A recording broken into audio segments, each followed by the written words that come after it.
You are watching the Red Wolf Podcast. Alright. Hey guys, what's going on? This is the Red Wolf Nash here. And today we're going to do something new to my channel, which is I'm going to give more reviews. So I reviewed Shaving Gel like months ago. Didn't really like it, but yeah, I thought why not do more reviews. And yesterday, well actually 2 days ago, a documentary was released called Michael Jackson Chase the Truth. And yesterday I watched it and I just thought I'd give my review on it. So yeah, that's what I'm doing today basically. So in Michael Jackson Chase the Truth, just give a bit of background, this whole documentary is to go against the allegations made about Michael Jackson in Leaving Neverland. Now, Leaving Neverland was a documentary that came out months ago, and it was basically about the Michael Jackson story of, touching kids, like doing inappropriate things. Now, I grew up as a Michael Jackson fan, so people will think I've watched Leaving Neverland and just deny the allegations. People going like, "Oh, you're just a Michael Jackson fanboy." Like, I admit, I am a Michael Jackson fanboy. Like, growing up, I was, I think, obsessed with Michael Jackson. Like, it's silly if you look at me now because I don't look like a Michael Jackson fan in that sense, but I can remember the first time I watched the Thriller music video. Like, I tried to do the dance moves. Well, I made an effort. I hate to blow my own trumpet, but I would say I'm a good moonwalker.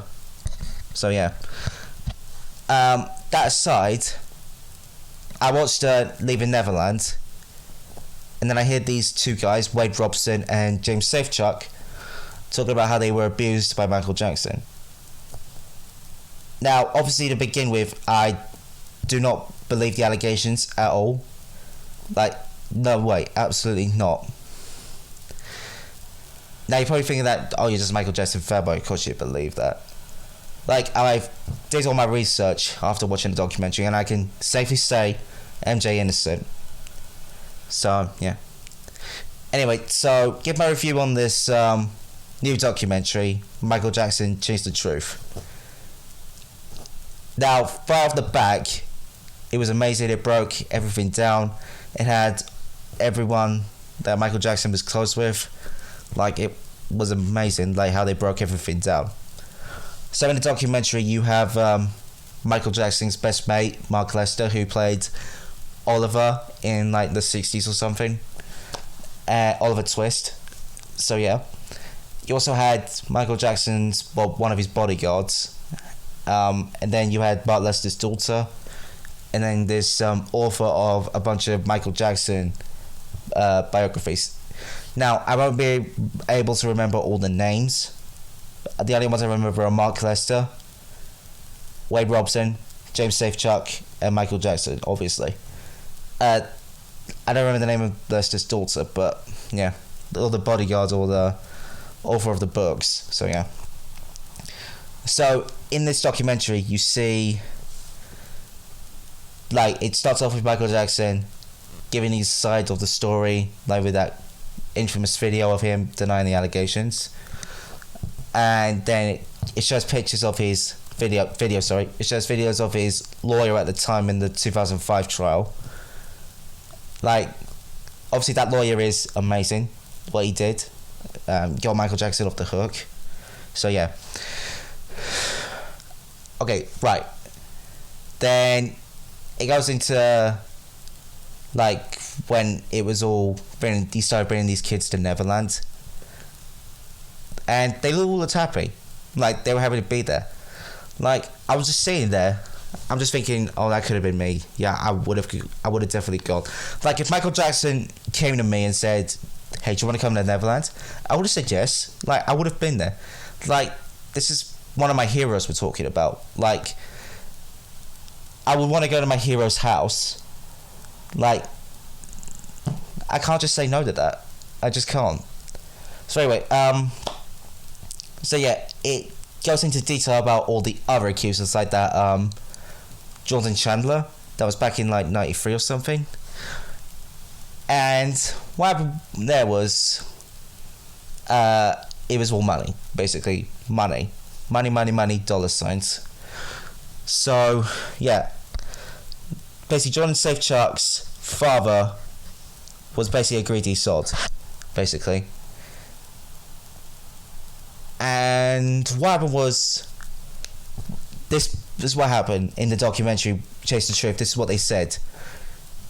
They wanted a civil lawsuit, because if you go for a civil lawsuit, that means you want money. What Michael Jackson's defense was, they need a criminal trial so they can prove his innocence. Now, obviously, that makes sense. And John Chandler's father was just like, no, civil lawsuit, I want money. He did say I want money, but he just said civil lawsuit, that's it. Now, to me, if my son was a victim of child sexual abuse, I wouldn't want money from the guy who abused him. I want to see him dead or alive. Dead or alive in jail, sorry. Oh, even Janet Jackson said that. Like, why would you want to take money from the guy who allegedly abused your kid? Now, obviously, since then, Jordan Chandler's come out and said, those allegations are false, my dad made it up. I don't know if he said his dad made it up, but yeah, Jordan Chandler said they're not true. He's even come out and said it, so that just goes to prove that was all about money. And then we get to this Mexican kid, I think he was from Mexico. But yeah, I can't remember his name properly, but basically what happened was he was sick with cancer. And he was a big Michael Jackson fan. Michael Jackson, being the good, wholesome guy he is going to want to meet this kid with cancer and help him out. Now, then what happened was he invited them along to Neverland, and basically the mother overheard. She was like, yeah, that's a good opportunity. Yeah, and basically, so they went to Neverland. They stayed there for about, I think they said 2 months or 3 months. I'm just like, whoa, that's a long time. Like, if I was going to Neverland, I'd probably just want to spend a couple of weeks there, not 3 fucking months. I feel like 3 months is way too much, because like you've got all the same stuff there, blah blah blah. And basically what happened was, it was time for them to go, and Michael Jackson said, look, I really appreciate you staying here, but I'm afraid you have to leave. Now, I have absolutely no idea what went on inside the kid's mother's head, but she immediately thinks, oh, no way, you kick me out of this place, I'm gonna get revenge somehow. And then obviously she comes out saying that Michael Jackson abused her kid. I'm like, how salty can you fucking get? Like, I've seen some salty people in my life, but she is the saltiest of them all. Like, hands down, saltiest person I've ever met. Like, just because you didn't want to leave somewhere and you were asked to, that doesn't give you the right to go out and say that your kid was abused by Michael. Like, how salty can you get? Like, I asked all my friends that, and they were like, yeah, that is so salty. Like, why would she do that? Like, just because she was asked to leave somewhere. Now, see, you all know that I got kicked out of Superdrug. I didn't get salty about it. I didn't make false allegations about anyone. I just made that video explaining my side of the story, clearing my name. So yeah, she gets asked to leave Neverland, and then immediately she thinks, oh, I'm going to take money from this guy. How do I do that? Come on, say he abused my kid. Like, that was probably one of the scummiest things I've ever seen. So yeah, moving on from that. By the way, she also said civil lawsuit, no criminal trial. So that just proves money, money, money, as Shane McMahon would say. So yeah, we then get to leaving Neverland parts, where Mark Lester described what he saw when he watched Leaving Neverland, and he's saying, oh, it was horrible. Like, I'm watching it, and I just can't see how he did that. These are the words of Mark Lester. I might get a few wrong, because I only watched it last night. So yeah. then the author goes into the inconsistencies of Wade Robson's and James Safechuck's stories. So, start with Wade Robson. Wade Robson obviously went along to Neverland. He met Michael when he was like 7. Now, just for the record, this wasn't a child celebrity like Macaulay Culkin. And I'll probably get to the Macaulay Culkin part in a bit. I mean, there is no Macaulay Culkin part in this documentary, but it's obviously a big thing with Michael Jackson and Macaulay Culkin's friendship. Now, with Wade Robson, he met Michael Jackson when he was 7, and he was like, do you want to have a weekend at Neverland? And obviously Wade Robson said yeah.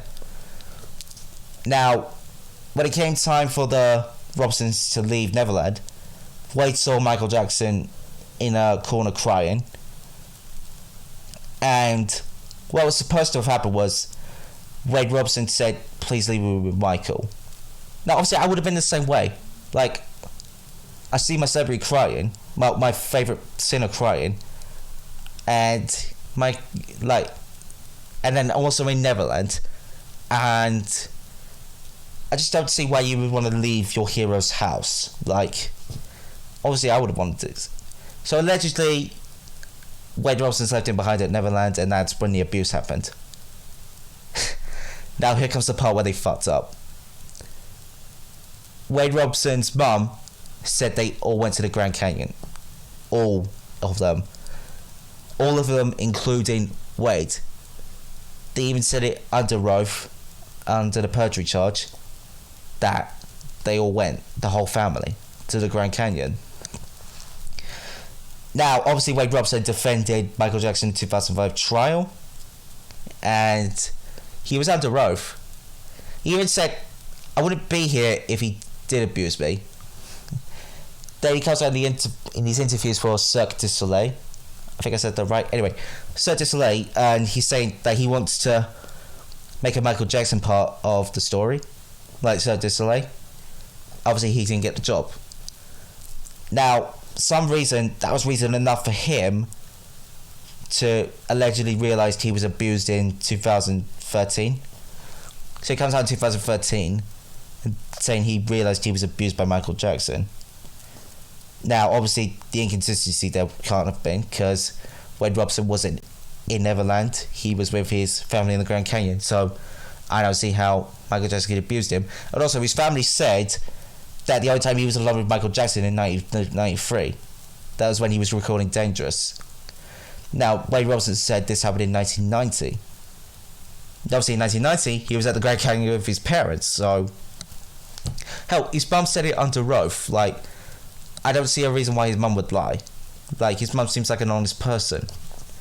Now, obviously, I don't know why she didn't pass that on to Wade, because obviously Wade's not an honest person.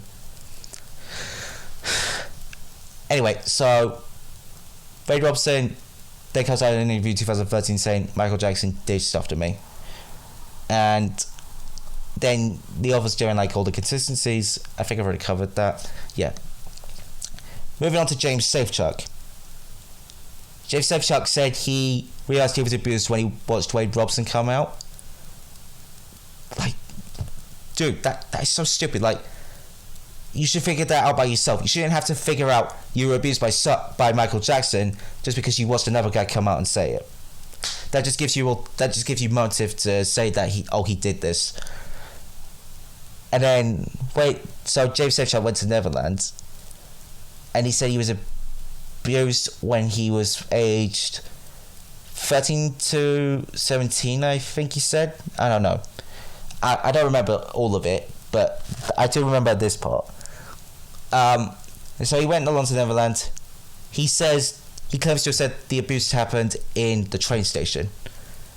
Now, we all know that famous train station in Neverland with the flowery clock.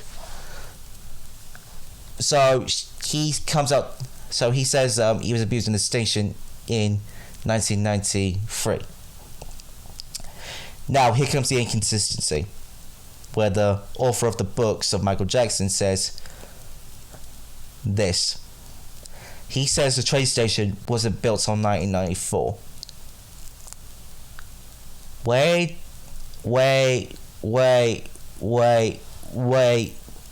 inconsistent. Like, James, you fucked yourself over there. So yeah, train station was built till 94. He's saying the alleged abuse happened between 91 93. Now, planning for the station began in September or November or October 1993.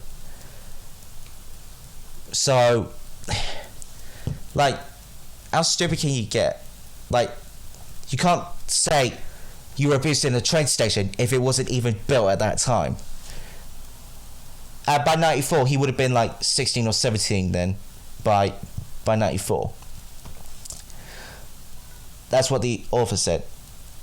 So, that just proves James Safechuck is lying. Then the part which was my favourite, showing Michael Jackson with his family, his kids. He's just such a gentle man, like gentle father. Like, if I got the opportunity to be Michael Jackson's son, it would have been an honour, because like he was so kind with them. Hell, even Paris said that he was it was obviously her Paris when she was a kid, but she was saying stuff like, "You're the best dad I could ever ask for." I don't really remember what she said, because like she was just a little kid, 6 years old probably. And then I get to see a part where Michael Jackson's playing chess with his son, and then Mark Lester's talking about how gentle he was with Mark Lester's kids. And even the daughter said he was just such a kind man, like such one of the most generous people I know. And I did see something funny in that documentary, the part where they were showing like all the kids going into Neverland, like all of them. I'm looking closely, I see, is that Cameron Boyce? Like, I saw a kid that looked like Cameron Boyce. I honestly don't know how they got their heads around that, but there was a kid that looked like Cameron Boyce. I'm not even lying, there was a kid that looked like Cameron Boyce. Oh, God rest his soul, obviously. But yeah, kid that looked like Cameron Boyce. I'm like, Jesus, well, Cameron Boyce went to Neverland. Well, it might have been him, might not have been him. I might be wrong, I apologise if I am. But it definitely did look like Cameron Boyce. Like, if you watch this documentary and you get to that part, you'll see a kid that looks a bit like Cameron Boyce. So yeah, then the author sort of closes the documentary, because obviously the documentary is like 59 minutes long, just under an hour. So yeah, the author closes it off saying, how can we be sure that Wade Robson and James Safechuck are telling the truth? Like, I'm obviously not going to sit here and defend it. Well, I guess I am sort of defending him. Again, these are his words, not mine. Then he gets into like all the talking about the Me Too movement. Now, as much as I understand and appreciate what the Me Too movement's doing, I just don't like it. Now, the reason I don't like it is because a lot of the people I grew up listening to are getting accused by Me Too movement members. So there's Kevin Spacey, R. Kelly, and then what's his name? A bunch of other people I grew up watching. Now, obviously, I believe the R. Kelly one, because I watched Surviving R. Kelly. But the thing is, like, even with R. Kelly, like, you listen to the songs, like, even the songs, you know, my mind's telling me no, but my body's telling me yes. Like, he's actually telling us what he's doing. Like that's more than enough evidence. He's telling us what he's doing in his songs. Now, obviously, with Michael Jackson, obviously, you can't believe that after watching this documentary. Like, if you've watched Leaving Neverland and you believe the allegations made in that documentary, I guarantee if you watch this documentary, Michael Jackson Says the Truth, it will change your opinion. Like, I've heard so many people saying, I used to love Michael Jackson, I'm never going to listen to him again. Even True Geordie said that. True Geordie, if you're watching, I'm sure you are, but if you are in the slightest chance watching, watch Michael Jackson Says the Truth. You believed the allegations in the Leaving Neverland. I guarantee if you watch this documentary, your view will change, including Lawrence's views. And then you'll just you'll be ashamed of what. I'm not ashamed.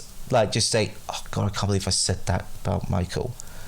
Like, because in True Geordie's review of Leaving Neverland, he called Michael Jackson a C-word, a nonce, a pedo, and he believed the allegations. Like, True Geordie, if you watch this documentary that I'm talking about, it will change your view. You might regret what you said about Michael. I'm just putting it out there. So yeah, it then closes off with the music video for Childhood. Now obviously we're all aware that Michael Jackson did not have a childhood. He was too busy making music with his family. And obviously his dad was beating him, like, you're the money maker, you can't go out and play with other kids. Like, he missed out on his childhood. So obviously, and in Neverland, he said he was Peter Pan at heart. And he said he would get offended if you said, you're not Peter Pan, you're Michael Jackson, you're a grown man. Obviously he'd get offended by that. Now honestly, I don't blame him, because he missed out on his childhood. Like, if I missed out on my childhood, I probably would have been the same way. And then they just closed the documentary off there, I believe. And that was the end. Now, giving my whole review of it, it was so good how they broke down the inconsistencies. They exposed the lies of James Safechuck and Wade Robson. It was just showing physical evidence that all this is about money. All this whole Michael Jackson pedophile nonce, all this stuff, it's just all about money. Families want money from Michael Jackson. Just they make these allegations just so they can get his money. Like, if it was me that was the victim, I wouldn't want his money. I want him in jail or dead. Even I forgot his bloody name now. Even Michael Jackson's friend's daughter, she said, if it was me, I would go to the police. I wouldn't make a whole film about it. Like, she makes a valid point there. And that's a lot of problem I have with these allegations. If they did do this, why are you not going to the police? And why are you making films about it? Like films and documentaries, like Leaving Neverland, Surviving R. Kelly. No, obviously I believe the R. Kelly one, I don't believe the Michael Jackson one. And I don't believe the Michael Jackson one because of all the evidence. I've done all my research, I watched this documentary. It's very safe to say MJ innocent now. If you're not part of MJ innocent, you need to watch this documentary. I guarantee you watch this documentary, it'll change your views. You'll be MJ innocent for the rest of your life. So yeah, that was my review of Michael Jackson Chase the Truth. And to give it out of 10, it's definitely a 10. Absolute 10. I highly recommend you watch it, because you see how good Michael Jackson was with his children, how beautiful, lovely he was. Like, me personally, I would have wanted to meet him. Like, if I could give, I would give anything to meet Michael Jackson. Anything, Brilliant Bad meets him, it would just be a tremendous honour. Another problem I have is with these allegations in Leaving Neverland is, why do it now? Michael Jackson's dead, because like he's not here to defend himself. Like, he died 10 years ago. Like, I still can't get my head around that. But yeah, that was my review of Michael Jackson Chase the Truth. Thank you guys for watching. If you want me to do more of these podcast reviews, just leave a like on the video, subscribe if you're new, and I'll see you guys when I see you guys. Peace.